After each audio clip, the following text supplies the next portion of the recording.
Bonjour, nous sommes le mardi 10 décembre 2024 et le sujet est les titres restaurants ainsi que le supermarché et le 1er janvier 2025. Que va-t-il se passer? Consommation menace sur l'utilisation des titres restaurants au supermarché après le 1er janvier.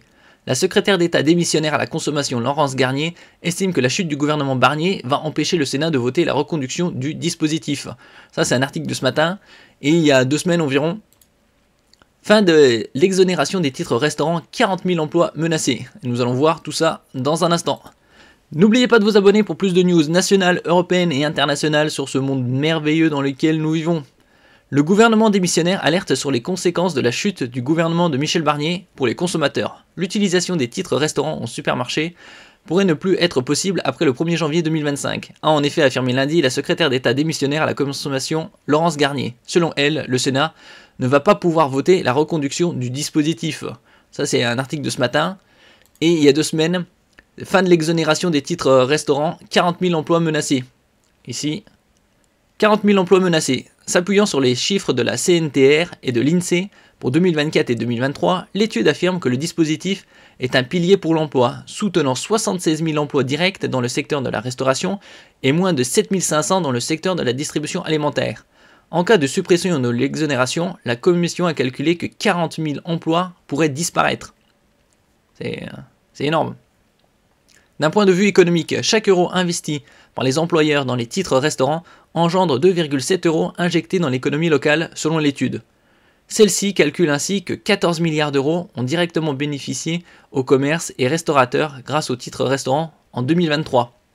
Sur ce total, l'étude identifie 8,6 milliards d'euros pour la restauration traditionnelle ou rapide, principalement bénéficiaires du dispositif, puisque c'est des titres restaurants bien évidemment. Le Sénat veut un nouveau gouvernement mercredi. Bon, ça, c'est normalement courant cette semaine, nous verrons. Cette dérogation, qui était permise par la loi, ne sera plus possible à partir du 1er janvier, donc d'ici 3 semaines, a jugé Laurence Garnier, interrogée par France Bleu. La loi ne permet actuellement d'acheter certains produits alimentaires au supermarché qu'avec des titres restaurants que jusqu'au 31 décembre 2024. Une prolongation de 2 ans de cette échéance avait été votée fin novembre par l'Assemblée nationale, mais doit être confirmée par un vote au Sénat.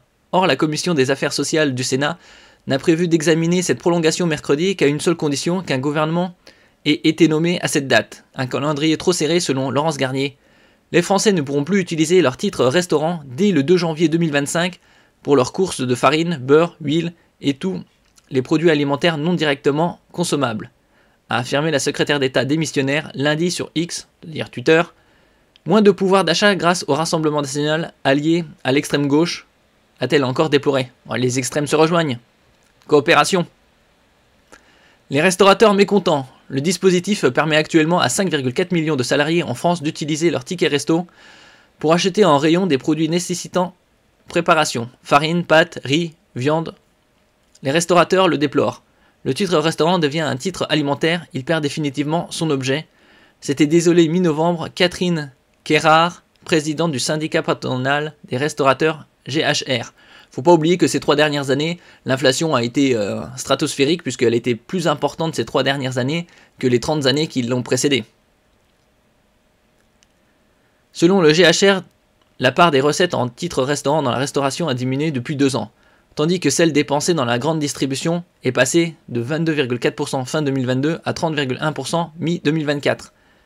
Thierry Marx, patron de l'autre organisation du secteur, l'UMIR, s'était déjà élevé mi-octobre contre la prolongation de la dérogation qu'il qualifiait de scandale.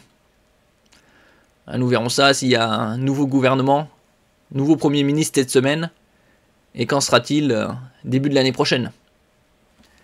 Merci pour votre écoute, et à la prochaine.